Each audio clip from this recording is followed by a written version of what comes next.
बिस्मिल्लाहिर्रहमानिर्रहीम। अस्सलाम वालेकुम नाज़रीन, आप देख रहे हैं गोइंग अंडरग्राउंड और मैं हूं आपका होस्ट बिलाल हैदर चट्ठा। नाज़रीन, आज हम इश्यूज़ पर बात करें।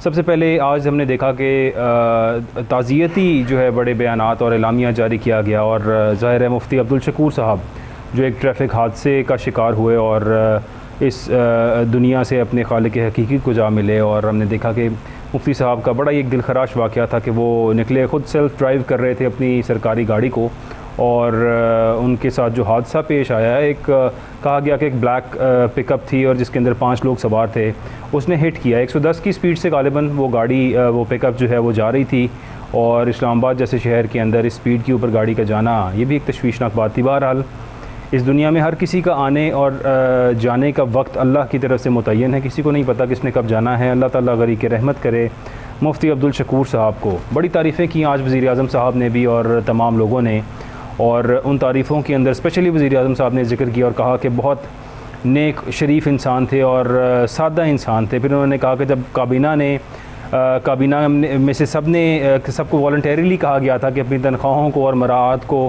क्विट करें क्योंकि पाकिस्तान के मौशी हालात बड़े ख़राब हैं, तो बहुत से वज़रा ने अपनी तनख्वाहें जो हैं वो इसी तरह वॉलंटरीली छोड़ी और आवाम के लिए और मुल्क के लिए उन्होंने कहा कि हम इनको अपनी तनख्वाहों को छोड़ दें। लेकिन मुफ्ती अब्दुल शकूर साहब मेरे पास आए और उन्होंने आकर कहा कि मैं अपनी तनख्वाह नहीं छोड़ सकता क्योंकि मेरा इसके बगैर गुजारा नहीं है। और वज़ीर आज़म साहब बड़े खुश हुए इस बात पर, कहते हैं मुझे बड़ी खुशी हुई। और क्योंकि ज़ाहिर है बाकी जितने भी वज़रा हमें नज़र आते हैं काबीना के अंदर, पार्लियामेंट के अंदर, उनके पास तो लंबे खाते हैं, अरबों खरबों रुपए हैं, पता नहीं कितने पैसे होंगे। लेकिन मुफ्ती अब्दुल शकूर साहब के पास शायद इनका सोर्स ऑफ इनकम वो तनख्वाह ही थी जिस पर छोड़ने से उन्होंने माजरत की। और ऐसे लोग बहुत कम हैं, जिस तरह से आज वज़ीर आज़म शहबाज शरीफ साहब भी फरमा रहे थे कि मुझे तो पता ही नहीं था कि मुफ्ती अब्दुल शकूर साहब जो है वो इतने उनके हालात मौशी इस तरह के ख़राब हैं और बाकी सब चीज़ें जिस तरह भी थी। लेकिन हमने देखा कि ऐसे लोग भी पार्लियामेंट में मौजूद थे और फिर अब अल्लाह को प्यारे हो चुके हैं मुफ्ती अब्दुल शकूर साहब। अल्लाह ताला उनके लिए आसानियाँ करे, उनके घर वालों के लिए आसानियाँ करे और सब्र दे उनके तमाम अहले खाना को। इसके बाद मुल्की हालात की बात की जाए तो ज़ाहिर है काबीना का इजलास, सुप्रीम कोर्ट की तरफ से कहा गया था पंजाब इलेक्शंस के लिए 21 अरब रुपए का फ़ंड रिलीज़ किया जाए। फ़ंड रिलीज़ करने से इनकार किया गया, बार बार इनकार किया गया। इलेक्शन कमीशन कहता रहा कि मुझे फ़ंड्स नहीं मिल रहे, वज़ारत ख़ज़ाना कहते रहे कि हमारे पास पैसे नहीं हैं। इसके बाद स्टेट बैंक गवर्नर को और स्टेट बैंक को इन्वॉल्व किया गया और कहा गया कि जो पैसे मौजूद हैं ये पैसे अदा किए जाएँ इलेक्शन कमीशन को। इसका वे आउट खुद से दिया सुप्रीम कोर्ट ऑफ पाकिस्तान ने। सुप्रीम कोर्ट ऑफ पाकिस्तान के इस हुक्मनामे के बाद आज हमने देखा कि कौमी असम्बली की कायमा कमेटी बराए ख़ज़ाना वो दोबारा से बैठे और बैठकर उन्होंने इसको तफसीलन इसको व्यू किया कि हमने किस तरह से पैसे जारी करने हैं। इस कायमा कमेटी के अंदर तमाम वो लोग यानी कि हमारे वज़ीर कानून भी मौजूद थे, आज़म नज़ीर तारड़ साहब, चौधरी बरजीज़ तारड़ साहब मौजूद थे और परवेज़ मलिक साहब मौजूद थे और बहुत से लोग मौजूद थे और उनके साथ अटॉर्नी जनरल भी थे। इस कायमा कमेटी के अंदर काफ़ी लोग मौजूद थे और उसके बाद उन्होंने डिसाइड किया बैठ के कि इस बिल को पहले कैबिनेट को भेजा जाएगा, यानी काबीना को ये बिल अरसाल किया जाएगा। काबीना की अप्रूवल के बाद ही कौमी असम्बली में जाएगा और कौमी असम्बली अप्रूव करेगी तो फिर इस बिल को पास किया जाएगा और ये पैसे इलेक्शन कमीशन ऑफ पाकिस्तान को दिए जाएंगे। यानी कि डिलेइंग टैक्टिक्स जो हम there is a sequence of delaying tactics, यानी ये जो तसलसल चलता आ रहा है इलेक्शंस को डिले करने का और इलेक्शंस को ना करवाने का, ये तसलसल हमें अभी तक बरकरार है और किसी भी तरह कोशिश की जा रही है। आज रद्द-ए-अमल आ रहा है फवाद चौधरी साहब की जानिब से भी, पाकिस्तान तहरीक-ए-इंसाफ की जानिब से भी, जो कि हामी हैं, जो कि चाहते हैं फ़ौरन से इलेक्शंस हों और इलेक्शंस करवाना चाहते हैं कि इलेक्शंस होंगे तो शायद कोई सूरत हाल पंजाब और पाकिस्तान के अंदर बदलेगी। क्योंकि अब इस टाइम पे वो शायद पछता रहे हैं अपने दोनों असम्बलियाँ ख़त्म करके कौमी असम्बली से इस्तीफ़े देकर सिचुएशन ऐसी बना दी गई है। अगर हम बात करें निगरान हुकूमत की तो शायद आज की तारीख़ ऐसी है कि निगरान हुकूमत का वक्त भी ख़त्म हो गया और निगरान हुकूमत अब स्टे लेगी ऊपर, मज़ीद अपने आप को कंटिन्यू करने के लिए मज़ीद टाइम लेगी, या जिस तरह से इमरान खान साहब की ख्वाहिश है कि एडमिनिस्ट्रेटर किसी को बिठा दिया जाए जो सिर्फ इलेक्शन कराने के लिए बैठा हो और इलेक्शंस करवाए और उस एडमिनिस्ट्रेटर की पोस्ट से रुखसत ले। एक ये भी वे आउट है, या यही केयर टेकर सेटअप को प्रोलॉन्ग किया जाएगा जो हमेशा से ख्वाहिश रही है हुकूमत की और केयर टेकर सेटअप की भी। केयर टेकर सेटअप में आने वाले तमाम लोगों को शायद ये बताया गया था कि आप लोग सिर्फ इन 90 रोज़ के लिए नहीं होंगे बल्कि आपको एक लंबा टेन्योर दिया जाएगा। ऐसी खबरें भी सामने आती रहीं सुनने के अंदर। क्या सच है क्या हकीकत, ये तो वक्त ही बताएगा क्या होगा इन फ्यूचर। लेकिन इस सब पे बात करने के लिए हमारे साथ मौजूद हैं अहमद राना साहब। Sir thank you so much for joining us. और अपनी बात का आगाज़ करूँगा और रहनुमा है पाकिस्तान पीपल्स पार्टी के, और ज़ाहिर है बहुत सी बातें हमें बताएंगे, इंटरनल इंफॉर्मेशन भी देंगे और सब बातें, क्योंकि पाकिस्तान पीपल्स पार्टी एक मेन किरदार है आज की हुकूमत में। बिलावल भुट्टो साहब को देखें, पाकिस्तान पीपल्स पार्टी के अरकान को देखें, स्पेशली आज शीरी रहमान साहिबा को बड़ी तारीफ़ की गई उन्हें कि 100 दुनिया की बाअसर तरीन ख़वातीन के अंदर उनका नाम सर फहरिस्त आया, और उस फहरिस्त के अंदर बल्कि शामिल किया गया, सर फहरिस्त नहीं था, फहरिस्त में उनका नाम शामिल किया गया। 100 जो है बाअसर तरीन ख़वातीन ऑल ओवर द वर्ल्ड, और इस पर भी मुबारकबाद पेश की गई उन्हें और सब कुछ कहा गया। जिस तरह भी सारी गुफ्तगू हुई, और अपनी बात का आगाज़ करूँगा अहमद जवाद साहब से। अहमद साहब, किस तरह से आप देख रहे हैं सर सिचुएशन को? ये इलेक्शंस जो हैं होने चाहिए, चूँकि आप वकील भी हैं और आपका ताल्लुक़ इस शोबे से भी है और आप इन सब बातों को समझते हैं। जो कुछ हो रहा है यहाँ पे सर इस टाइम पे इलेक्शंस की मद के अंदर जो बातें की जा रही हैं सुप्रीम कोर्ट के साथ, और चीफ़ जस्टिस ऑफ पाकिस्तान को देखें, जजेस को देखें, मेलाइन किया जा रहा है, पार्टीबाजी बनाई जा रही है, बार बार इसी बात पे इन्हिसार किया जा रहा है कि शायद ये जज किसी और पार्टी के साथ है, ये जज किसी और पार्टी के साथ है। ये जो डिवीजन्स क्रिएट कर दी गई हैं ये बड़ी तकलीफ़ दी हैं, क्योंकि हम काफ़ी अरसे से इस तसलसल पे गौर करते आ रहे हैं, देखते आ रहे हैं कि ये स्टार्ट हुआ जब से ये इलेक्शंस की बात हो रही थी। यानी कि आज जो PDM इत्तेहाद है, आप ही की पार्टी भी और मुस्लिम लीग नून भी और बकाया तमाम पार्टीज़ भी, तमाम इत्तेहादी जमातें हमेशा कहा करती थी कि अगर असम्बलियाँ तहलील करती जाएँ तो हम इलेक्शंस करवाएंगे, हम इलेक्शंस के हामी हैं, हम सियासी लोग हैं, सियासी वर्कर्स हैं, हम इलेक्शन से कभी नहीं भागते, हम चाहते हैं इस मुल्क के अंदर इलेक्शंस हों। अब जब इलेक्शंस का वक्त आ रहा है तो सर इस टाइम पे तमाम हिले बहाने बनाए जा रहे हैं, क्यों नहीं इलेक्शंस करवा दिए जाते? अगर पंजाब के इलेक्शंस हो भी जाएँ इससे क्या हर्ज होगा, क्या प्रॉब्लम होगी पंजाब के इलेक्शन से? अहमद जवाद साहब। सर गुजारिश ये है कि पीपल्स पार्टी PDM कोई भी जमात इलेक्शन से इनकारी नहीं है और ना ही इससे भाग रही है। ठीक है। इनफैक्ट स्टोरी ये है कि जो पंजाब असम्बली से और KP के असम्बली से जो रिज़ाइन किया गया वो मेलाफाइड बेस पे था कि एक तरीके से हम रिज़ाइन कर दें और हमने एक जो झूठा बयानिया तैयार किया है, लोग गुमराह हो चुके हैं, उस गुमराही का फ़ायदा उठाना चाहती थी PTI, जिसके लिए बाकी पार्टीज़ ने, PDM ने और पीपल्स पार्टी ने उनके रास्ते में रुकावट बने और उसका फ़ायदा उठाने नहीं दिया जा रहा। रही बात आपने कहा कि जी जो पार्टियां हैं वो सुप्रीम कोर्ट पे इल्ज़ामात आयद कर रही हैं कि वहाँ पे डिवीज़न है और डिवीज़न नहीं है। मेरा ख्याल है कि ये रोज़े रोशन की तरह ये बात मुकम्मल तौर पे सबको, हर शख्स इससे आगाह हो चुका है कि सुप्रीम कोर्ट में एक बहुत वाज़ेह डिवीज़न पैदा हो चुकी है सुप्रीम कोर्ट के जजेस में। ठीक है। सारे जजेस इंडिपेंडेंट राय सोच रखते हैं, इंडिपेंडेंट मजाज रखते हैं, बहुत बड़े उनका एक IQ है, उनका एक लीगल एक्टमैन है, वो हर चीज़ को अपने अंदाज से देखते हैं। ठीक है। वो भी किसी के बाउंड नहीं है। बेशक चीफ जस्टिस साहब उन्हें ज़बरदस्ती उन्हें खींच के अपने कैंप में लाने की कोशिश करते हैं, लेकिन ऐसा वो कर नहीं पाते। ठीक है। और इंटरेस्टिंगली सारी जो बोन ऑफ कंटेंशन है वो वहीं से स्टार्ट होती है कि PDM की जमातें including People's Party, including Pakistan का जो पढ़ा लिखा और बाशऊर तबका है, उसकी सिर्फ सुप्रीम कोर्ट से यही डिमांड थी कि हुजूर वाला, अगर आपने एक मसले के ऊपर सो मोटो एक्शन लिया है और आप ये समझते हैं कि इस टाइम पाकिस्तान का सबसे अहम मसला पंजाब के इलेक्शन करवाने हैं, जिसका कि बेनिफिशरी स्ट्रेट वे PTI हो रही है, तो उसके ऊपर इन अवामी नुमाइंदों ने, पार्लियामेंट ने, इन सारी जमहूरी कुव्वतों ने यकमुश्त एक डिसीजन लिया और सुप्रीम कोर्ट से डिमांड की कि आप इसके लिए एक लार्जर बेंच बना दें, जिसके ऊपर हमें भी यकीन है, आवाम को भी यकीन है। जब चीफ जस्टिस साहब ने लार्जर बेंच जो ना बनाया तो उन्होंने 8 जजेस को इनवाइट किया, 8 जजेस का एक कोरम बनाया और उनसे कि आप इस सो मोटो में शरीक होंगे और अपनी राय देंगे और इसके ऊपर फैसला करेंगे कि पंजाब के इलेक्शन होने चाहिए। ठीक है। उनमें से 2-2 करके जजेस ने रिफ्यूज़ कर दिया, 2 ने अपने आप को डिसोन कर दिया, कि हम इस बेंच पे नहीं बैठेंगे। 2 को चीफ जस्टिस साहब को खबर मिली कि इनका जो व्यू है वो अदरवाइज़ है जो मैं चाहता हूँ, तो चीफ साहब ने उन 2 को बेंच से निकाल दिया। ठीक है। बाकी जो 3 बचे वो 3 वो थे जिनका चीफ साहब के साथ सेम व्यू था। ठीक है। जिसके ऊपर एक आईनी क्वेश्चन पूरे मुल्क में पैदा हो गया कि अगर जस्टिस जो है वो होना नहीं चाहिए, होता हुआ नज़र आना चाहिए। सर लेकिन फैसला तो फिर भी 3-2 से आया ना, यानी 5 जजेस मौजूद थे मौके के ऊपर। 4-3 सर।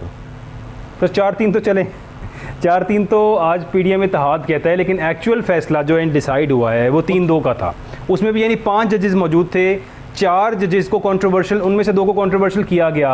हमने देखा कि मरीम नवाज साहिबा की जानिब से ओपनली जलसों के अंदर नाम लेकर मैलाइन किया गया जजेस को, और कहा गया कि शायद ये लोग किसी किस्म की डिसऑनेस्टी कर रहे हैं। वो डिसऑनेस्टी पाकिस्तान मुस्लिम लीग नून के साथ थी या किसके साथ थी, अल्लाह बेहतर जानता है। लेकिन इल्ज़ामात आयद किए गए, और जब उन पर इल्ज़ामात आयद किए गए तो चीफ जस्टिस साहब ने उन्हें नहीं निकाला था, बल्कि उन्होंने खुद ही माजरत की थी कि हम मुनासिब नहीं समझते कि हम मज़ीद कंटिन्यू करें, क्योंकि हम पर इल्ज़ामात की बौछार हो रही है। इस सब सिचुएशन के बाद जब रिमेनिंग 5 जजेस का फैसला हुआ तो वो 3-2 का फैसला था। सर वो जो दो जजेस आप लोग चाह रहे थे किसी तरह वापस ज्वाइन कर लें, और उनके जाने के बाद भी आज तक आप उन्हीं का फैसला मानते हैं, वो मेरा ख्याल है थोड़ी सी बात शायद एक्सेप्टेबल नहीं हो रही है। हम फैसले के ऊपर नहीं जाते, हम फैसले को क्रिटिसाइज करने की बजाय, ठीक है, हम ये समझते हैं कि ये एक आईनी ये क्वेश्चन है जिसको कि रिजॉल्व होना चाहिए कि 4 सुप्रीम कोर्ट के जजेस थे, उन्होंने सो मोटो का पार्ट बनने से इनकार किया जिस भी हवाले से। तो फिर कैसे 4-3 हो गया सर? अगर 4 ने इनकार कर दिया है तो पीछे 5 रह गए, फैसला 3-2 का रह गया। 9 थे ना जी? 9 थे। 9 थे। आप लोग 4-3 मानते हैं, लेकिन ऊपर बाकी बकाया के 2 को नहीं मानते। अगर वो 2 मिलाएं तो फिर भी मेरा ख्याल है तो 4-5 का फैसला नहीं हो जाएगा सर। 4-5 का फैसला नहीं होता। जिन 2 ने माजरत की थी उनको ऐड करें और उनकी साइड में मिलाएं तो 4-5 का फैसला हो जाएगा सर। 5-4 के फिर फैसले से ये रेशो बन जाएगी सर। वो इस तरह नहीं है, यानी वो 2 जजेस भूल चुके हैं आज लोगों को, लेकिन वो 2 याद हैं जिनकी जो है वो उनका आपको लगता है कि शायद आपकी फेवर में फैसला आता। देखें, हम समझते हैं कि वो एक जमहूरी पसंद और आइन पसंद जजेस हैं, बाकी 2 नहीं थे सर। वो आइन की बेहतर तशरीह कर सकते हैं, हमें उन पे ट्रस्ट है सर। उन सिर्फ 2 पे ही ट्रस्ट है, बाकियों पे नहीं है। बाकियों पे भी है, तो फिर उन 2 का जिक्र क्यों हो रहा है सर? फिर ये कहें कि जाने वाले तमाम 4 जजेस को ऐड अप किया जाए और उन 4 का फैसला माना जाए ना सर, बात तो फिर ये होनी चाहिए। देखें, 3-2 से फैसला आया, 3-2 से फैसला आया जी जी। जो 2 जजेस हैं जिन्होंने डाइसेंटिंग नोट दिया इस पैनल में बैठ के जी, उससे पहले 2 ने इस सो मोटे को डिसोन किया। ठीक है, तो वो कितने हो गए सर? सो मोटो को डिसोन, तो डिसोन से मुराद उन्होंने इसको गैर आईनी करार दिया। सर वो तो उनकी अपनी एक राय थी सर। वो हर किसी की इख्तलाफी राय होती है, इख्तलाफी नोट्स आते हैं, तमाम जजेस के माबैन आते हैं, हर तरफ देखा क्या जाता वो है। गैर आईनी थे? देखें, यही तो मैं आपसे क्वेश्चन कर रहा हूँ, मैं सबसे ये क्वेश्चन कर रहा हूँ, जिन्होंने डाइसेंटिंग नोट दे के इस बेंच का हिस्सा बनने से इनकार किया, क्या उनके डाइसेंटिंग नोट जो हैं वो गैर आईनी थे? उन्होंने ये चीज़ इस्टेब्लिश की कि चीफ जस्टिस को सो मोटो नहीं लेना चाहिए। सर ये इनको उसके बाद क्यों आई? मेरा एक सवाल ये है कि ये सो मोटो को अगर हम देखें तो इफ्तिखार चौधरी साहब के दौर से होते आ रहे हैं। देखें, यानी कि तब से लेके आज तक इन तमाम सालों के अंदर आपकी पीपल्स पार्टी की बिलाल साहब, जो सो मोटो की हिस्ट्री आप मेरे से ज़्यादा आप रिसर्च करते हैं, आप सो मोटो की हिस्ट्री आप उठा के देखें। सो मोटो में मेजॉरिटी जो फैसला जात आए हैं वो कंट्रोवर्शियल रहे हैं। सो मोटो का इख्तियार कंट्रोवर्शियल रहा है। ठीक है। सो मोटो ने जब भी किया है इस मुल्क का, इस पार्लियामेंट का, इस जमहूरियत का नुकसान किया है। सो मोटो का इख्तियार दिया क्या गया था सुप्रीम, इन्होंने खुद ले लिया हुआ है, अज्यूम कर लिया हुआ है, कोई क्लियर कट सो मोटो नहीं है। ठीक है। आइन के अंदर सो मोटो की आप हिस्ट्री देख लें, इसमें कभी कोई पब्लिक रिलीफ का फैसला आया आज तक? मुझे बता दें सर। इन्होंने अगर सो मोटो लेना है, ये सेलुलर कंपनीज के खिलाफ लें जिन्होंने 500 अरब रुपए इस कौम का, फिर आप कहते हैं कि इस गरीब का देना ये करना। सर गुजारिश बैठ के टेलीकॉम कंपनीज को, सर गुजारिश सुने जी, मुख्तलिफ फोरम पे सो मोटो को डिस्कस करते हुए जजिस को कहा कि भाई इस पे सो मोटो लो जी, नहीं लेते। सर ये क्या हमारी 500 अरब सर 500 अरब रुपए के सिगरेट के ऊपर टैक्स चोरी होता है, जो स्मगल्ड सिगरेट आती है वो इस कौम का पैसा है, इस उसके ऊपर सो मोटो नहीं लेते। ये मुल्क में एक जैसा निसाब राइज करने के लिए जो तफरीक पैदा हो रही है, तबकाती तफरीक पैदा हो रही है, उसके ऊपर सो मोटो नहीं लेते। ये कोर्ट के अंदर जो इतने सारे, हम 129 नंबर पे आ चुके हैं इंसाफ के, ये उसके ऊपर सो मोटो नहीं लेते।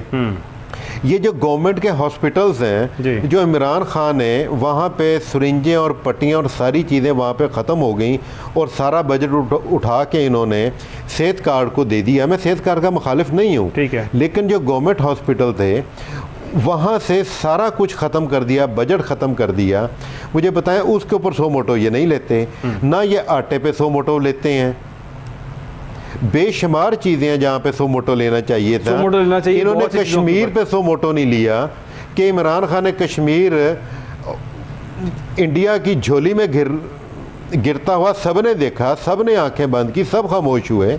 सो मोटो सिर्फ इस बात पे लेना है कि नवाज शरीफ को घर भेजना है, सो मोटो इस बात पे लेना है कि गिलानी साहब को शरीफ साहब और के घर भेजना है, सो मोटो सिर्फ इस बात पे लेना है कि पंजाब में फटाफट इलेक्शन कराओ और इमरान खान को उसमें माइलेज मिल जाए।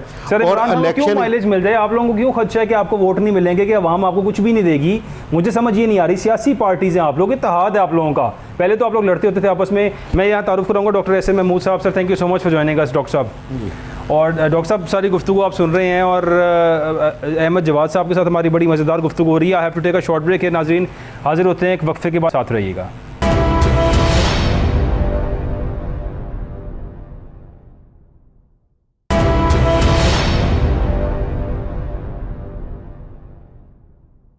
वेलकम बैक नाज़रीन। और गुफ्तगू हो रही थी, मेरे साथ मौजूद हैं अहमद जवाद राना साहब और डॉक्टर एस एन महमूद साहब। बात हो रही थी सुप्रीम कोर्ट के सुओ मोटोज़ के ऊपर और जो कुछ इस मुल्क के अंदर हो रहा है। कोशिश की जा रही है शायद एक इदारे की जानिब से, अब तक कोई इदारा ऐसा नहीं बचा जो हुकूमत के मुखालिफ या हुकूमत के ख़िलाफ़ किसी किस्म की बात हमें सुनने में आती हो, कि जो हुकूमत चाह रही है, जिस तरह का इक़दाम चाह रही है, अपने इक़दाम को आइनी कहते हैं और कहते हैं हम आइन के मुताबिक काम कर रहे हैं। सब लोग, तमाम इदारे सरे खम हैं इसके ऊपर कि जिस तरह हुकूमत चाह रही है वैसे ही किया जा रहा है। लेकिन ये वही हुकूमत है जो कहती थी कि इस मुल्क के अंदर इंतखाबात होने चाहिए हैं। 90 रोज़ से ऊपर आइन में लिखा है कि 90 रोज़ से ऊपर इंतखाबात मुलतवी नहीं किए जा सकते। आइन की बालादस्ती करेंगे, आइन को कभी पामाल नहीं करेंगे, ये हल्फ भी लेकर आते हैं और ये सब बातें भी करते हैं। डॉक्टर एस एन महमूद साहब, sir welcome to you now. Doctor साहब आप देख रहे हैं क्या हो रहा है इस मुल्क के अंदर, और सुप्रीम कोर्ट अब जो नहीं करना चाहिए सुप्रीम कोर्ट को वो भी कर रही है सुप्रीम कोर्ट। और इस सब के बावजूद कि उन्हें पता है कि इस टाइम पे पूरा मुल्क की तमाम सियासी इत्तेहाद उनके मुखालिफ हो जाएगा, इसके बावजूद भी उन्होंने ये किया। उनके लिए मेरा ख्याल बड़ा आसान था, इनकी फेवर में फ़ैसला दे देते तो आज शायद मिठाइयाँ बट रही होती। चीफ साहब के पोस्टर्स और इश्तहारात पाकिस्तान के तमाम अखबारों, टीवी चैनल्स और हर तरफ इसके साथ नशर किए जाते हैं कि बड़ा ज़बरदस्त फ़ैसला दिया है चीफ़ जस्टिस साहब ने। जिस तरह से हमने देखा कि जब यहाँ पे इमरान खान साहब जिसे कहते हैं रजीम चेंज और जो ये कहते हैं कि आइनी वोट ऑफ नो कॉन्फिडेंस हुआ था, उसके मुताबिक हमने देखा कि बड़ी तारीफ़ें की गई थी इसी चीफ़ जस्टिस की। आज चीफ़ जस्टिस साहब बड़े कंट्रोवर्शियल हो गए और आज तो बिल्कुल लगता है ऐसे जैसे पाकिस्तान तहरीक इंसाफ के नुमाइंदे हैं वो, इनको ऐसा महसूस हो रहा है। लेकिन अभी कुछ अर्सा पहले, तकरीबन 1 साल पहले, इन्हें लगता था कि चीफ़ जस्टिस साहब बड़े ज़बरदस्त आदमी हैं और बड़े न्यूट्रल हैं। क्या ये भी हुकूमत का एक यू टर्न है? बिस्मिल्लाहिर्रहमानिर्रहीम। छठा साहब देखिए, सबसे पहली बात तो ये कि अभी आपने फरमाया कि सुप्रीम कोर्ट को जो नहीं करना चाहिए, मैं इससे बिल्कुल इख्तलाफ करता हूँ। बिल्कुल करना चाहिए। सुप्रीम कोर्ट को हर वो काम करना चाहिए जो इंसाफ की दिलाने की यकीन दहानी के लिए हो, जो इंसाफ दिलाने के लिए हो, जो आइन पर अमल दरामद करने के लिए कोई कदम उठाना हो तो उठाना चाहिए। और दूसरी बात यह है कि मैं ये समझता हूँ कि वकला की बहस और ये सो कॉल्ड बड़े बड़े जो पार्लियामेंटेरियन जो हैं, ये इनकी एक बहस आप एक तरफ रखें। आप एक आम आदमी के ज़ाविये निगाह से देखें, मामला है क्या? सिर्फ एक बात है, एक फ़िक्रे की बात है। वो फ़िक्रा है क्या आइन पर अमल दरामद होना चाहिए या नहीं। तो इसका सादा और वाज़ेह सा जवाब है कि नहीं तो कभी नहीं, हमेशा आइन पर अमल दरामद होना चाहिए। लेकिन हो क्या रहा है, ये बिल्कुल वैसा ही मामला है कि ये बकरी तो है लेकिन पहले साबित करें बकरी है। ये जो टेक्निकलिटीज़ है ना, ये 3-4, 5-2, 2-3, 3-2, ये देखें, ये वो टेक्निकलिटीज़ है जिसके पीछे छुपने की हुकूमत नाकाम कोशिश कर रही है। ये कामयाब हो जाते फिर खैर थी, इन नाकाम हो गए हैं, ये बेइज्जत हो रहे हैं, इसके अंदर शर्मिंदा नहीं हो रहे। बस आप देखें कि आईनी बात है कि 90 रोज़ के दौरान इंतखाबात होने चाहिए। और इसमें किसी किस्म की आप मुझे आप बताएं कि एक दुकानदार, एक क्लर्क, एक किसान, एक ताजर, एक आम आदमी, किसी से आप पूछ लें उसे कि जी होने चाहिए, होगा जी हाँ जी होने चाहिए। आप कभी इसमें टेक्निकलिटी क्या निकाल रहे हैं जी, सुओ मोटो नहीं होना चाहिए था, ओ जी इतने का फैसला फलाने जजेस का ऐसे नहीं होना चाहिए था। ओ भाई, ये सारी बातें अपनी जगह बजा आपकी मान लेते हैं। आप सिर्फ अपने शर्मिंदा ना होने वाले मुंह से इतना तो बता दें कि आइन पर अमल दरामद, आइन की पासदारी होनी चाहिए या नहीं होनी चाहिए। और ये कहते भी हैं, आप यकीन करें मैं हैरान हो गया हूँ, सुन सुन कर कान पक गए हैं। इंतखाबात तो होने चाहिए, इंतखाबात तो जमहूरियत का हुस्न है, इंतखाबात तो ज़रूरी होते हैं जमहूरियत के लिए। लेकिन ओ भाई, लेकिन कहाँ से आ गया? कम अज़ कम ये आप दो अमली का कोई मुनाफिकत का कोई पहलू तो छोड़ दें। कोई मुनाफिक तो यकीन करें मुझे बहुत नन्ना मुन्ना सा लफ्ज़ लग रहा है, इसके लिए कौन सा लफ्ज़ भी ईजाद नहीं हो पा रहा कि एक तरफ ये सारा बिल्कुल वाज़ेह है कि आइन में कि 90 रोज़ में इंतखाबात हों। ये भी कहते हैं, जमहूरियत ख़ुद भी कह रहे हैं कि जमहूरियत का हुस्न है, इंतखाबात जो है वो होने चाहिए। लेकिन चट्टा साहब, यहाँ मैं आपको बिल्कुल वाज़ेह तौर पर बता दूँ इसके पीछे बात है क्या है। बड़े लतीफ़े बहुत बने हैं, बहुत मीम्स बनी हैं कि जी वो जज साहब ने पूछा कि आप इंतखाबात में रुकावट होने का, जी वोटर ही कोई नहीं। मैं कहता हूँ जी इनके पास उम्मीदवार भी अब कोई नहीं है। और इस वक्त पूरी PDM की हुकूमत किसी और नुक्ते पे यकजा हो या ना हो, वो एक नुक्ते पर इस तरह फुल्लादी अज़म के साथ जो है ना वो यकजा हैं कि हम इंतखाबात में क्लीन स्वीप हो जाएंगे, इंतखाबात के मतलब हमारी मौत है, इस पर वो यकजा हैं। ये उन्हें एक इस तरह ही यकीन है जैसे सूरज मशरिक़ से निकलता है और हर रोज़ तलू होता है, उन्हें इतना ही यकीन है कि वो ये इंतखाबात हार जाएंगे। आप यकीन करें, अगर मैं आखिरी बात ये कह दूं, अगर उन्हें ये अंदाज़ा होता कि हम, उन्हें शायद ये परवाह ना हो कि हम पंजाब या KPK में हुकूमत बना सकें, अगर उन्हें सिर्फ यही अंदाज़ा होता ना कि हम कोई 30-35% नशिस्तें लेकर अपोजिशन ही बना लेंगे तो फिर भी शायद वो इंतखाबात में के लिए तैयार हो जाते। उन्हें पता है ये क्लीन स्वीप होना है, उन्हें अपने हारने का इतना यकीन है कि इसके बाद वो तौहीन अदालत को भी गले लगाना चाहते हैं। आज वो शर्जील मेमन का क्लिप आपने देखा या नहीं देखा? वो कह रहे हैं जी फांसी लगानी तो लगा दो, हमने तौहीन अदालत कर देनी है। आप मुझे बताएं कि ये नहीं, अगर तो फांसी पे भी लटकना मंजूर है लेकिन इन्हें इंतखाबात मंजूर नहीं, इससे अब आप समझ लें कि क्या मतलब हो सकता है। आपको देखिए, हमारे वज़ीर दाखिला हैं और बाकायदा बड़े धमकी आमेज़ हमेशा ही उनकी स्टेटमेंट्स होती हैं। और अब स्पेशली उन्होंने इस केस का फ़ैसला करने वाले, यानी अगर हम गौर करें उनकी स्टेटमेंट्स पे तो ऐसे लग रहा है जिस तरह शायद चीफ जस्टिस ऑफ पाकिस्तान को वो धमकियाँ दे रहे हैं, इस तरह की हुकूमत करने की कोशिश कर रहे हैं और ये कह रहे हैं कि इंतखाबात कुछ भी कर लें आप, इंतखाबात नहीं हो सकते। स्ट्रेट फॉरवर्डली राना साहब क्लेम कर गए हैं कि जो मर्ज़ी भी कर लें आप, इंतखाबात नहीं होने। जबकि एक तरफ सुप्रीम कोर्ट हुक्म दे रहा है, स्टेट बैंक को कह रहा है और स्टेट बैंक को कहा जा रहा है कि पैसे दिए जाएँ, चूँकि इलेक्शन कमीशन को वज़ारत ख़जाना पैसे जारी नहीं कर रहा। आज की भी प्रोसीडिंग अगर हम देखें तो यहाँ पर जो है कौमी असम्बली की कायमा कमेटी बराए ख़जाना बैठी और बैठ के उन्होंने कहा जी आज मुफ्ती अब्दुल शकूर साहब का जो है अल्लाह ताला उन्हें गरीक रहमत करे, उनका नाम लेकर उन्होंने कहा कि जी आज तो ज़रा ताज़ियाती अंदाज़ में हम तो इसलिए हमने आज ये कैबिनेट को मूव किया है, ये कैबिनेट से कौमी असम्बली के अंदर जाएगा, असम्बली पास करेगी तो फिर ये पैसे जाएंगे, otherwise state bank is no one to give this money to election commission, और इस तरह से दिए ही नहीं जा सकते हैं। अहमद जवाद साहब, मेरा सवाल ये और सर पूरी आवाम का सवाल ये है कि क्या आप लोगों को इतना खदशा है? सर आप तो आप लोग इत्तेहाद में हैं, इकट्ठे हो चुकी है तमाम जमातें, वो जमातें जो एक दूसरे के मुखालिफ थे, यानी शहबाज शरीफ साहब कहा करते थे आसिफ अली जरदारी साहब के बारे में कि मैं पेट फाड़ कर पैसा निकालूंगा और बाटी चौक पर टांगूंगा आसिफ अली जरदारी को और इस अवाम के कदमों में निछावर करेंगे वो तमाम पैसा जो स्विस बैंकों में और कहाँ कहाँ पे पड़ा है, शहबाज शरीफ साहब फरमाते थे।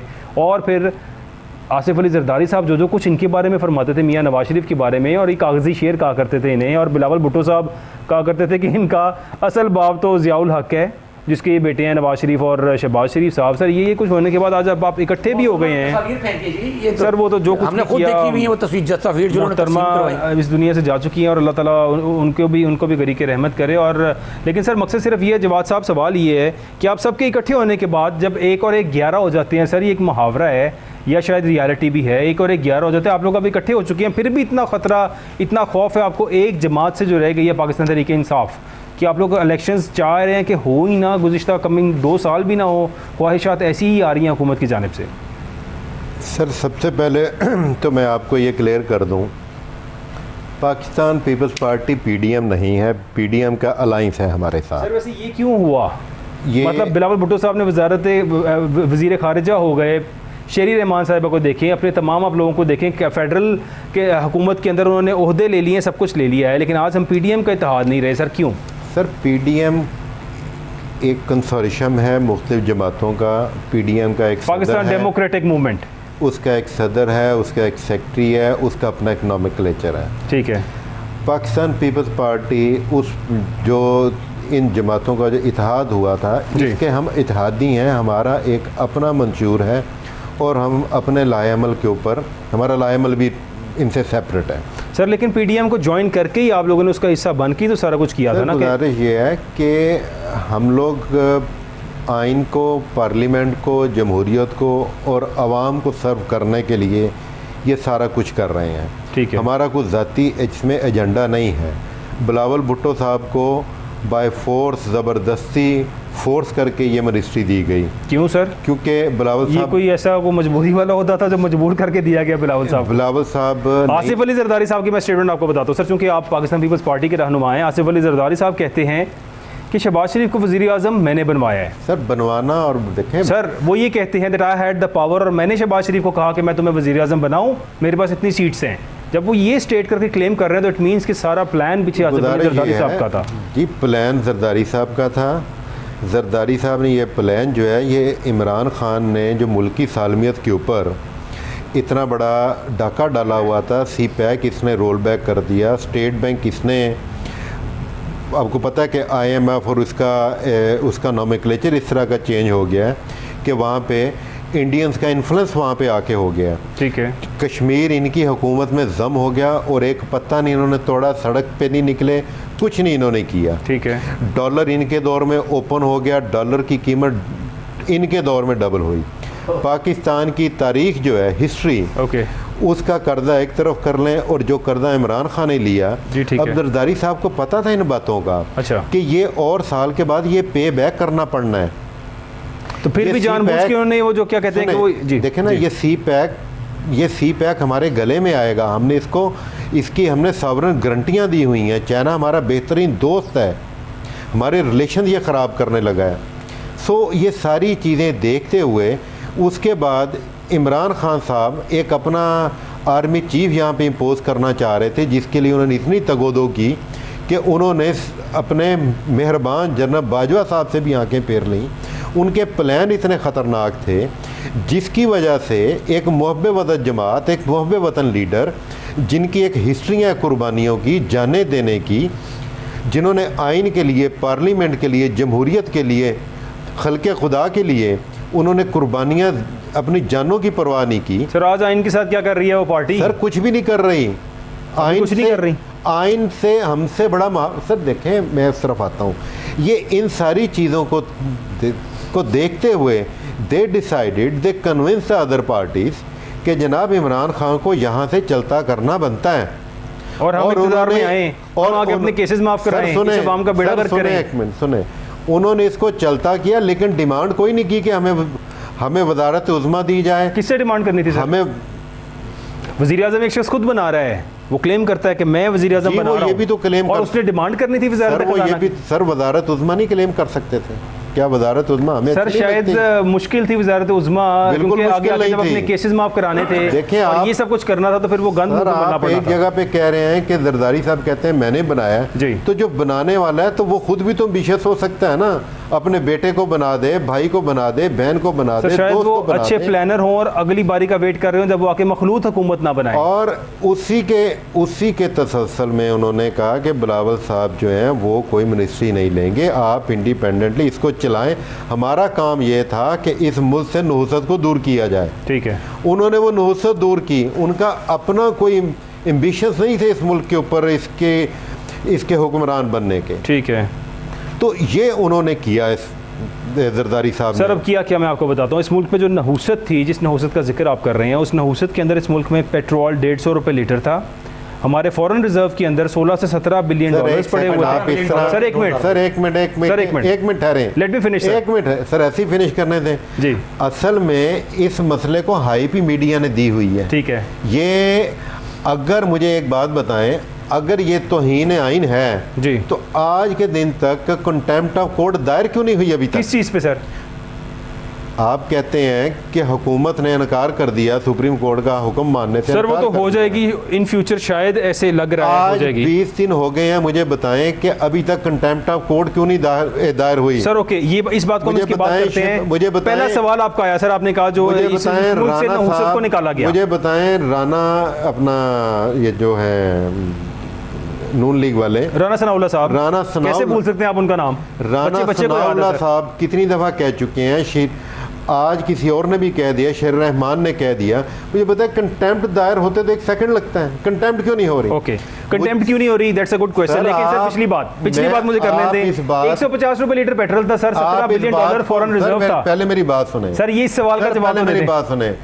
तौहीन जो है, तौहीन सर वो- नहीं हो रही, वो मैं कह रहा हूँ तौहीन समझेंगे तो वो लगा लेंगे, इस पे बहस हम नहीं कर सकते आप और आइन को मैं। जिन्होंने ना तौहीन मानने समझना से है तौहीन- उन्होंने कंटेम्प्ट लगानी है। It is their job, let's don't discuss it here. हम क्या डिस्कस कर सकते हैं जिस तरह आपने बताया? आपको 150 डिस्कस रुपए ये लीटर करना पेट्रोल था सर। चाहिए, आपको डिस्कस ये करना चाहिए। सर मुझे इकोनॉमी डिस्कस करनी चाहिए, मुझे इस अवाम की तकलीफ दुख डिस्कस करनी चाहिए, वो मैं कर रहा हूँ आपसे। मुझे तकलीफ ही है, इस अवाम को तकलीफ ही है। 150 रुपए लीटर पेट्रोल था, यहाँ पे लोगों को क्यों 10 हुआ? लाख रुपए का हेल्थ कार्ड मिलता था, क्यों मुफ्त लोग हुआ? इलाज अभी करवाते भी थे, मिल रहा है। राशन कार्ड यहाँ पे मिल मिलता था रहा सर। है। सर लंगर खाने थे, पनाहगाहें थी, यहाँ पे अवाम के लिए, मेरे गरीब के भाई, लिए हेल्थ सब्सिडाइज कार्ड- चीजें दी जा रही थी। सुनिएगा सर, मेरे भाई सुनिएगा। हेल्थ कार्ड हाई कोर्ट वो लाहौर ने नहुसत एक गई इस हफ्ते मुल्क पहले- से एक और हफ्ते ऐसी पहले- रहमत आई सर, वो नहुसत इस मुल्क से गई और ऐसी रहमत आई इस 1 साल के अंदर कि इस रहमत ने बेड़ा गर्क कर दिया इस मुल्क की हर चीज़ का। क्यों और हुआ? आज आप प्राइसेस देख लें, पेट्रोल की देख लें, आप डॉलर की प्राइस देखें सर, मतलब डॉलर चैंपियन आपके इत्तेहादी सागदार साहब कहते थे मैं इस मुल्क के अंदर आऊँगा ना तो डॉलर मुझसे ऐसे घबराएगा, मैं ऐसे करके चुटकियाँ बजा के हर चीज़ को ठीक करूँगा। आज कहाँ है सागदार साहब सर?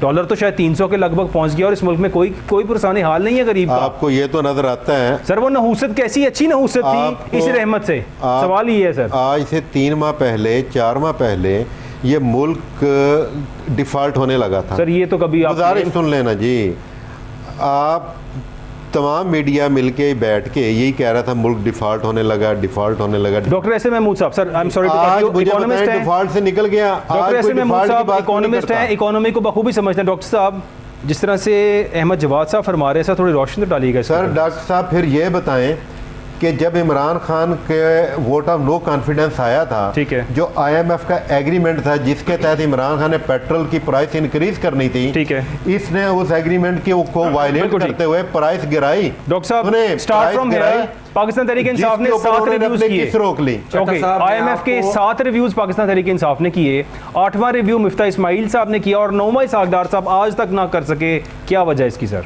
देखिए चट्टा साहब, मैं आपको सारी बातें जो है ना ये बड़ी वाज़ह करके बड़े मुदल्लल बताता हूँ। जी प्लीज़। एक तो ये देखें कि कितनी अफसोस और शर्मिंदगी की बात है कि आप अगर 1 किलो या 2 किलो का वज़न नहीं उठा सकते तो आप उठाने के बाद कह रहे हैं कि जी ये 2 किलो उधर उस दूसरे बंदे ने मुझ पर डाल दिया है। क्यों उठाया आपने वज़न? क्या आप इतना नाहल जहन के मालिक हैं कि आपको हुकूमत रजीम चेंज करते वक्त इस बात का ज़रा भी एहसास और इसका शऊर ही तक नहीं था कि वही आपकी बनी हुई जो है वीडियोस कि जी पेट्रोल रातों रात महंगा कर दिया, मरीम नवाज की बनी हुई है, पीपल्स पार्टी की बनी हुई है, आप देखें किस मौलाना फजल रहमान की हर बनी किसी हुई की बनी है उन्होंने सर, पेट्रोल पे criticize कर- एतराज़ किया कि जी इन्होंने कर दिया महंगा। और आज खुद ईद के मौका पर, ईद उल फितर के मौका पर इन्होंने जो ऊँट की कमर पर आखिरी जीरा रखा है, खुदा के लिए आप गौर करें कि ये शर्मिंदगी और अफसोस की इंतहा है, जहनी बेशऊरी और नाहिली की इंतहा है ये। चले जी, अगर इन्हें मान लिया कि इन्हें नहीं पता था, इन्हें बाद में आगे पता लगा, अगर इन्हें अब भी ये एहसास हो गया है कि ये काम सारा इमरान खान का था और उसकी नहुसत थी और उसने ये सारा बोझ डाला था, तो ये नहुसत और बोझ उठाने के लिए कितने नफलों का स्वभाव है कि इन्होंने पूरी कौम को फांसी के तख्ते पर लटकाने सर बहुत से केसेस माफ हो गए, सवाल आप तो ये हो रहा है। देखें कि क्या नहीं, हम देखें कि फिर असल बात करें ना, फिर आप इमरान खान भी तो इकोनॉमी ड्रीम की सेलिंग बात तो करता रहा राना ना। साहब, मैं आपकी बात में बोल नहीं रहा था, 1 मिनट सब्र करें। आप देखें आप क्या जरूरत थी आपको ये सारा बोझ उठाने की, उसके बाद आ जाए कि इमरान खान ने क्या किया था। चट्टा साहब, मैं आपके प्रोग्राम में एक बात कहना चाहता हूं जी, और अल्लाह करे इस प्रोग्राम से ये बात उठकर पाकिस्तान के हर टीवी चैनल पे चले कि भारत के पास 586 अरब बिलियन डॉलर है और हमारे पास 6 बिलियन डॉलर। खुदा के लिए हम कहाँ जा रहे हैं? गौर तो करें, दिल खून के आंसू रोता है। भी अभी हुए बतौर सर, एक दो आम आए पाकिस्तानी के, बतौर एक आम इंसान के, आम महब वतन पाकिस्तानी के, हमारा दिल खून के आंसू रो रहा है कि वो जिसे हम दुश्मन समझते हैं, जिसे बेदीन और काफिर समझते हैं, बुत परस्त ख्याल करते हैं, आप ये देखें कि वो 586 अरब बिलियन डॉलर पे चले गए और हम कितने बिलियन डॉलर पे बैठे हुए हैं और कर्जे मांग कर बड़े टाई लगाकर बता रहे हैं कि 2 बिलियन डॉलर सऊदी अरब ने भीख में दे दिए और हमें 1 बिलियन डॉलर दुबई ने दे दिए, यूएई ने दे दिया। खुदा के लिए कुछ गौर तो करें। आप, आपकी अदाएं क्या हैं? ये बतौर हम पाकिस्तानी हमारे सर शर्म से झुक गए हैं। बतौर हम मुहब्बे वतन पाकिस्तानी हमारे पास कुछ चल्लू पर पानी नहीं है जिसमें हम डूब मरे। ये सारे लोग, हमारे बच्चे हमसे बाहर के मुल्क में ओवरसीज पाकिस्तानी हमसे फोन कर करके पूछ रहे हैं कि पाकिस्तान को क्या हुआ है। और भाई अगर आप ये बोझ नहीं उठा सकते थे, अगर आपके पास ये एक ही बहाना बाकी बचा था कि जी वो इमरान खान ये कर गया है, इमरान खान वो कर गया है, और भाई वो जो भी कर गया तबाह कर गया, आपने क्या किया है? आपने इस मुल्क का सांस लेता हुआ आखिरी सांस भी घोंटने की कोशिश की है। आप एक तरफ पेट्रोल का कहते हैं हम बढ़ाएंगे नहीं, अगर उसको बढ़ा देते हैं। बिजली के निर्ख चट्टा साहब, मैं आपको बात बता दूं, आज ये जो 10 रुपए ये लीटर, इस तरह नहीं है, इसका 50 रुपए लीटर का बोझ जो सनती पैदावार है उसके ऊपर पड़ता है। तजारती पैदावार पर 40 रुपए इसका फी लीटर बोझ पड़ेगा। ये चीजें एम्पलीफाई होती है, मल्टीप्लाई होती हैं आगे, और फिर क्या होगा? बिजली के नरखों पर पड़ेगा, गैस के नरखों पर पड़ेगा। और बिजली आपको बता दूं इन्होंने इस कदर महंगी कर दी है कि अब आप पंखा चलाने से पहले भी सोचेंगे कि ये पंखा चलाया भी जाए कि ना चलाया जाए। मुझे आप बताएं कि मुल्क को अगर आप ये सारा जिम्मा इमरान खान का डालकर खुद बरील जिम्मा होना चाहते हैं तो कि आप में ज़मीर नाम की कोई, मेरा ख्याल है कि जो 22 करोड़ पाकिस्तानी हैं वो इस बात को मानने के लिए तैयार नहीं है। और इन्हें जो चट्टा साहब इंतखाबा से डर लग रहा है ना, वो भी अपनी इस गलत बयानी और गलत बयानी से लग रहा है। इन्हें पता है हम तो सारा कुछ जो बोल रहे हैं ये इसी पार्लियामेंट की चारदीवारी के अंदर है, बाहर जाके हम नहीं कह सकते। और दूसरा मैं आपसे अर्ज करना चाहता हूँ कि अभी राणा साहब फरमा रहे थे पीपल्स पार्टी का कि जी वो उन्होंने जी खुद बनाया है, तो अगर उन्होंने ये खुद बनाया है तो जरदारी साहब को गौर करना चाहिए कि उनकी हिकमत अमली क्या ये थी, क्या इतनी नाकाम हुकूमत उन्होंने उसको तरतीब देना था? और आप यकीन करें ये उन्हीं की एक बाजीगरी या एक जरदारी सब पर भारी का एक है कि वो पंजाब जो पीपल्स पार्टी का कभी गढ़ हुआ करता था, वहाँ को इसका एक शय बाकी नहीं बची है, कुछ भी इसका दफ्तर तक भी सही सलामत हालत में नहीं है। तो आप मुझे बताएं कि ये चीज़ें होती हैं। और सिंध में ये हाल है कि वहाँ पर बस जिस तरह से हुकूमत चल रही है, और अगर ये इंतखाबात में जाकर पता लगेगा कि क्या होगा, वहाँ 1,60,000 बोरी तो सिर्फ ये एक कनक की जो है पिछली वो सड़ के ज़ाया हो गई और लोगों को वहाँ आटा नहीं मिल सका। और आटा वहाँ यहाँ से अभी जो आप निर्ख बता रहे हैं आटे का रेट वहाँ ज़्यादा है, चिकन के रेट पंजाब में कम है, सिंध में कराची में ज़्यादा हैं, दूध दही के निर्ख पंजाब में लाहौर में कम हैं और कराची में उससे ज़्यादा हैं। वहाँ तो लोगों को पीने के लिए दूध और खाने के लिए दही नहीं मिल रहा। चट्टा साहब आप बात क्या कर रहे हैं? ये तो बात सिर्फ इतनी है कि जब इंसान सारी चीज़ों को एक तरफ रख दे, शर्म व हया और ख्याल और ज़मीर और हिकमत अमली और पासदारी और आइन, तो फिर वो जो मर्ज़ी करता चला जाए, फिर वो आज़ाद होता है कि वो जो मर्ज़ी बयान दे दे। लेकिन एक हकीकत आपको बता दूँ कि दुनिया के 70 ममालिक में जहाँ ओवरसीज़ हैं पाकिस्तानी मौजूद हैं, वो ये नहीं है कि वो पीटीआई के नुमाइंदे हैं, वो पाकिस्तान के नुमाइंदा हैं। और वो जरदारी साहब और नवाज शरीफ साहब को जिन कलमात और लफ्ज़ों से याद कर रहे हैं वो अल्लाह की पनाह है। मैं कहता हूँ कोई आम आदमी शरीफ आदमी हो तो वो जिंदगी भर वैसी सियासत शायद जो ओवरसीज पाकिस्तानी है। लेकिन छोटा सा आखिरी जुमला ये मैं कहूँगा कि जब किसी इंसान को गाली की परवाह न रहे, बुरा भला करने की परवाह न रहे, लोगों के रद्द-ए-अमल की परवाह न रहे, तो फिर हम उसको पे क्या आम ही नहीं पढ़ सकते। क्या कहेंगे? और ज़ाहिर है इस मुल्क के अंदर जो मुफ्त आटा स्कीम थी, आज इख्तिताम हो गया उस मुफ्त आटा स्कीम का, और कहा जा रहा था कि 10 करोड़ लोगों को मुफ्त आटा दिया जाएगा। यानी एक शख्स वो था जो 10 लाख रुपए का मुफ्त इलाज देता था, यानी जिस तरह से राना साहब कह रहे थे वो नहुसत का दौर था और 10 लाख का मुफ्त इलाज हर शख्स को मिल रहा था पूरे पंजाब के अंदर। एक सेकंड सर अपना रिकॉर्ड दुरुस्त कर लें, कोई बात नहीं, अपना रिकॉर्ड दुरुस्त कर लें। सेहत कार्ड चल रहा है जी। एक शहरी ने कुछ दिन पहले एप्लीकेशन मूव की थी लाहौर हाई कोर्ट में, ठीक है, और वहाँ से ये जजमेंट आ चुकी है। पंजाब का जो सेक्रेटरी हेल्थ है उन्होंने और फेडरल ने ये वहाँ पे स्टेटमेंट दे दिया और वो रिट पिटीशन डिस्पोज ऑफ हो चुकी है बाय स्टेटिंग दैट कि सेहत कार्ड मनवन चल रहा है। आप काइंडली अपना रिकॉर्ड दुरुस्त करें सर। अगर मैं कहता हूँ बहुत अच्छा इनिशिएटिव था, वैसे मीडिया ट्रायल मत करें सर, चल रहा हो तो वेरी गुड। मैं कहता हूँ इसको हमेशा बल्कि भरपूर तरीके से चलना चाहिए, फुल फ्लैश पूरे मुल्क के अंदर चलना चाहिए, पूरे मुल्क को सब्सिडी देनी चाहिए। सर प्रोग्राम का टाइम खत्म हो गया है, लास्ट बात मैं करूँगा सर, मुफ्त आटा स्कीम जो दी गई थी और कहा गया कि 10 करोड़ लोगों को फ्री आटा दिया जाएगा, 54 अरब रुपए की सब्सिडी थी, खाई गई। सर मैं एक लास्ट बात अवाम ने खा ली। मैं क्लोजिंग एक डॉक्टर साहब की बात को मैं कहना चाहूँगा जी, प्लीज़। सर जी, इस दौर में इस साल में 13 बिलियन डॉलर्स जो हैं वो पाकिस्तान ने कर्जा रिटर्न किया है। उसके बाद डिफ़ॉल्ट हमारे सर पे था, आज कोई शख्स डिफ़ॉल्ट का जिक्र नहीं करता। सर अभी भी वैसे तीसरी बात नहीं सर, नहीं इंटरनेशनल रूमर्स चल रहे हैं। डॉक्टर साहब एक मिनट। तीसरी बात यह है कि पीपल्स पार्टी की इन्होंने बात की, पीपल्स पार्टी अपने टिकट सारे पाकिस्तान में तकसीम कर चुके हैं, ना इमरान खान ने किसी को टिकट दिया। अभी इमरान खान इसकी तैयारी नहीं कर रहा इलेक्शन की। हम भरपूर तैयारी के साथ बैठे हुए हैं, हमारी कैंपेन स्टार्ट है। सर बहुत शुक्रिया। नहीं है तो खत्म हो इमरान गया। खान नहीं है, पीटीआई नहीं है। अहमद राना साहब आपका बहुत शुक्रिया, डॉक्टर एस एम महमूद साहब आपका बहुत शुक्रिया। तब की जो सब्सिडी थी वो कंप्लीट हो गई, मुफ्त आटा मिलना ख़त्म हो गया। अब वो जो 658 का बैग था सरकारी रेट का, अब 1152 का मार्केट में अवेलेबल है। नाज़रीन मुबारक हो आपको ये मुफ्त आटा, और जिसको मिला उसको मिला, जिसने खा लिया 54 अरब, अल्लाह बेहतर जाने किसके पास गया है 54 अरब। अपना ख्याल रखिएगा, कल हाजिर होंगे दोबारा। अल्लाह हाफ़िज़।